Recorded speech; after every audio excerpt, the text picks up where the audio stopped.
Assalomu alaykum va rahmatullohi va barakatuh. Xayrli tong, hurmatli O'zbekiston Respublikasining fuqarolari. Hurmatli O'zbekiston Respublikasining Prezidenti janob Mirziyoyev Shavkat Miromonovich bugun 14 oktyabr 10-oy 2025-yil soat 10 dan 11 adashmasam, hozir aniqlaymiz. Men O'zbekiston Respublikasining Qo'shtirnoq ichida atayin xo'rlanib kelinayotgan fuqaroman va shu bilan birga qonunga bo'ysunuvchi, chiziqcha, itoatkor, qovusuvchida aytmoqchiman, endilikda talabchan qilishga majbur, nomoqlash uchun kurashayotgan fuqaroman. Men aytmoqchi bo'lganim, mana shu siz yangilagan konstitutsiyamiz va oldingi konstitutsiyamizni noma'qul deb tushunadigan, vaziyatni taqozo qiladigan, shundan so'ng bu yaratilgan qonun bo'lmoqda.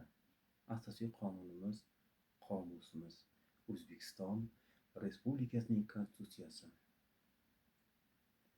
Va shu bilan birga mana bu kodekslar kitobi deyiladi buni. Mana shu kitobda jinoyat kodekslari ham bor. Endi men shuni aytmoqchiman. O'zbekiston Respublikasida, ona vatanimizda, tug'ilib o'sgan yurtimda meni har tomonlama xo'rlashlari va oyoq osti qilishlari, qanchalar haqiqatni aytsam shunchalar yolg'on bilan menga hujum qilib, meni nohaq jazolashlari, sog'lom holimda ruhiy kasal deb davolashlari, mana shu kecha yaqinda o'tgan yil 2024-yili 27-avgustda bir oy sog'lom holimda davolanib chiqdim. 27-iyul 7-oy 2024-yili o'tgan yili meni yana bir oyga oilaviy mojaromiz, oilaviy janjaldan kelib chiqib, Chinoz tuman IIB boshqarmasi boshlig'i va xodimlari, keyin yaqqol aniq bo'ldi, meni atayin qasddan, ya'ni ularni qonini ichganim uchun o'zlari yozib, men uni ariza deb o'ylabman. Biz yozib turamiz desa, men ishonib, soddalik qilib, qo'y beray qani deb ishonib ko'rsam, xato qilgan ekanman. Ular so'zlarini yozib, dadamga ham, menga ham o'z qo'limiz bilan, o'z so'zimiz bilan yozdirmasdan o'zlari yozib bizga qo'l qo'ydirdi. Va shu holatda men dadam bilan ukamni qamatish niyatim yo'q edi. Men o'zimni himoya qilish uchun, sog'lig'imdan xavotirlanganim uchun больницаga skoriy chaqirib, hamda uchastkovoy militsiya xodimini chaqirib, Chinozdan bu ishlarni qonuniy, to'g'ri yo'lda yaxshilik bilan hal qilishni o'ylagandim. Ukamni mayli, uni aytmay qo'ya qolay, uyalaman aytishga, ba'zi holatlar bo'yicha. Muhimi, men militsiya xodimlarining yana bir hujumiga uchradim o'tgan yili. Shu vaziyat bo'yicha men Chinoz tuman IIB boshqarmasiga o'tgan yili xat yozdim. Hozir shu yerda xatlarning ichida chislosini aytmasam ham bo'laveradi. Zarur bo'lsa aytaman, arizamni ko'rsatib.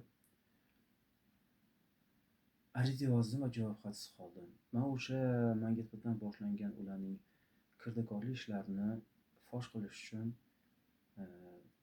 odam bo'lib, fuqaro bo'lib ariza yozdim. Afsus, arizamga javob xati bermadi va shu bo'yicha Chinoz tuman prokuraturasi javob xati berishini ta'minlamadi.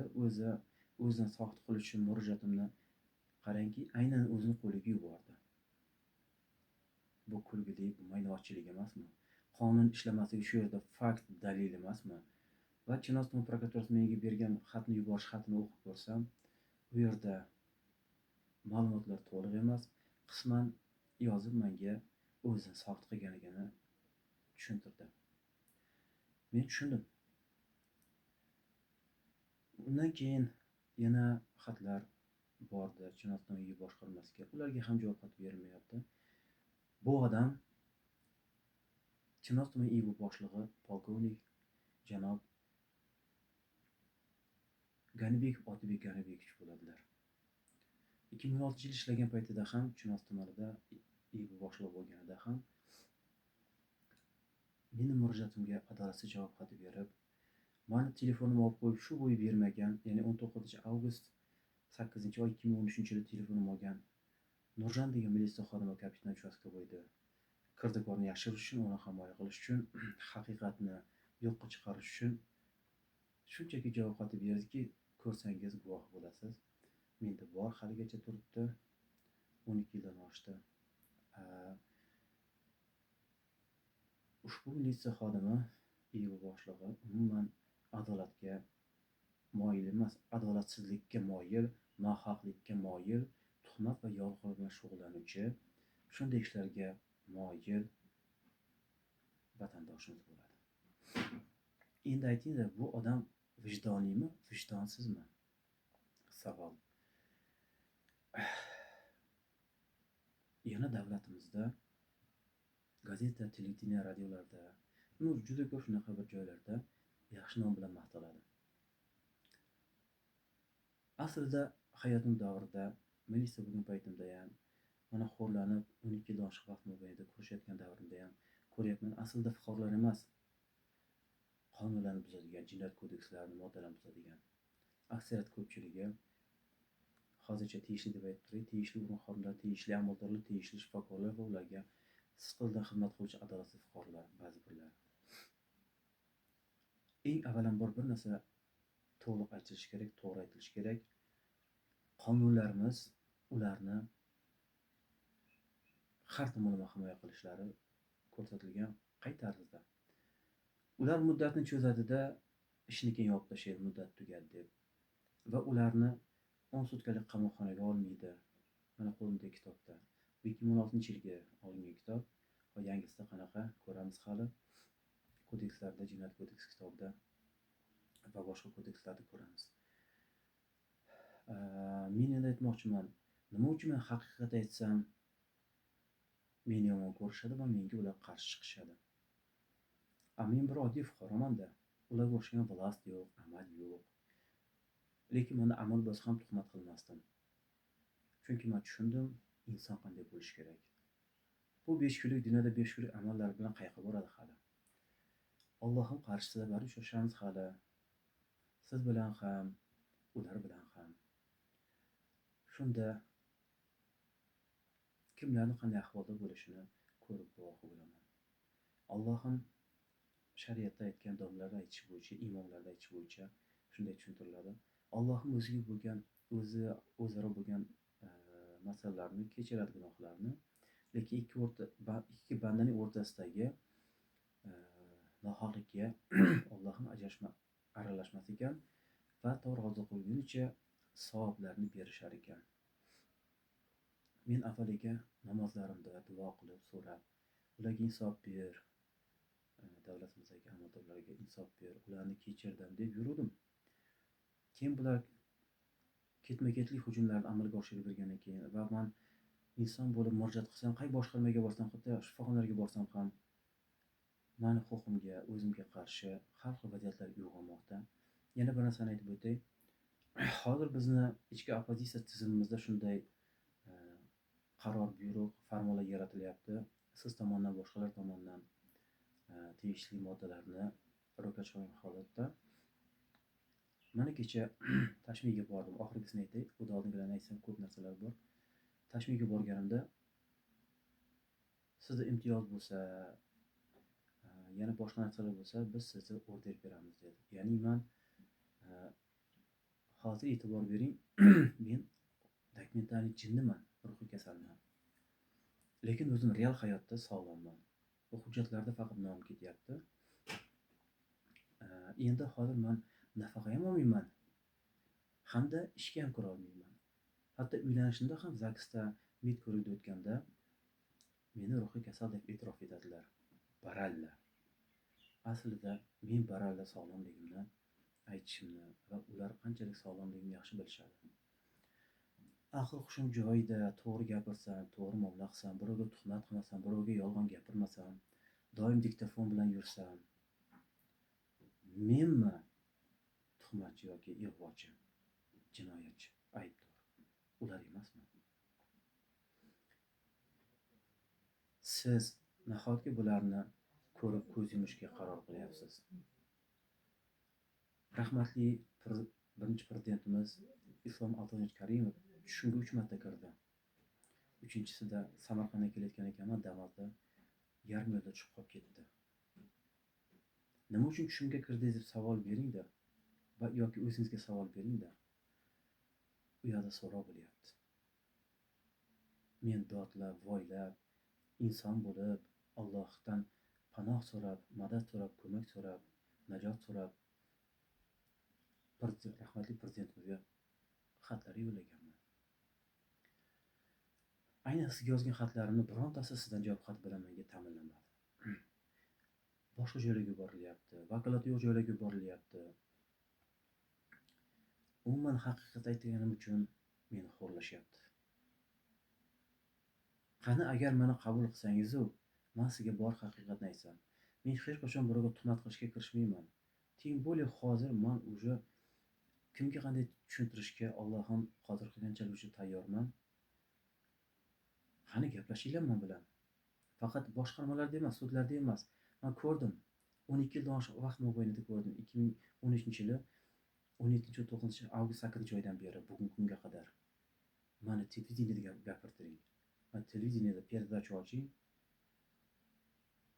Xo'rlangan fuqarolar передачасы deb. Men hammasini oq qizmay to'ng'izmay tushuntirib aytib sizga ko'rsatib beraman. Muhimi mana shu so'zlar sizga tushunarli bo'lsa kerak. Menga Telegram WhatsApp orqali bog'lansangiz, YouTube'dagi video murojaatlarimda, og'zaki murojaatlarimda rasmlariga qo'yib qo'yganman, gapirib ham aytganman. Ko'ring, guvohi bo'ling, menga aloqaga chiqing. Men sizga xabar berib murojaat qilmoqdaman. Siz bu ishlarga ko'z yumsangiz, unda boshqalardan mani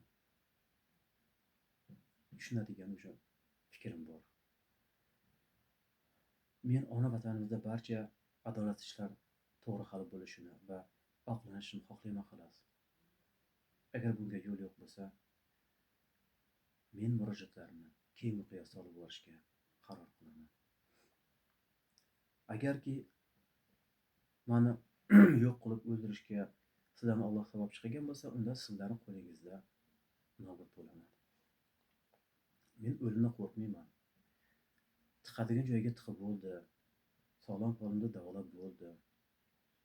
Mana shu paytgacha doriga moyilligim yo'qligi uchun Chinor poliklinikasidan borib biron marta dori olmaganman. Garchi sud ajrimida shunday yozganki, majburiy davolash deb. Ya astag'firulloh. Sizlar nima yozyapsizlar, nima qilyapsizlar, qanday qaror chiqaryapsizlar O'zbekiston nomidan? Bu ishlar asli haqiqat bo'yicha olib borilishi kerak emasmi? Men ruhan sog'lom topilgan odam edim, 1 yildan keyin ruhiy kasalga chiqarildim. Avval davlatimizga xizmat qilganman, askar bo'lib, militsiya bo'lib, voyinniy bo'lib. Va gazeta kitoblarda she'rlarim chiqqan. Mana shu Chinor ilhomlari kitobining 53-beti, 56-betigacha Vatan va muhabbat to'g'risida she'rlarim yodiga rasmim bilan va ma'lumotlarim bilan kiritilgan.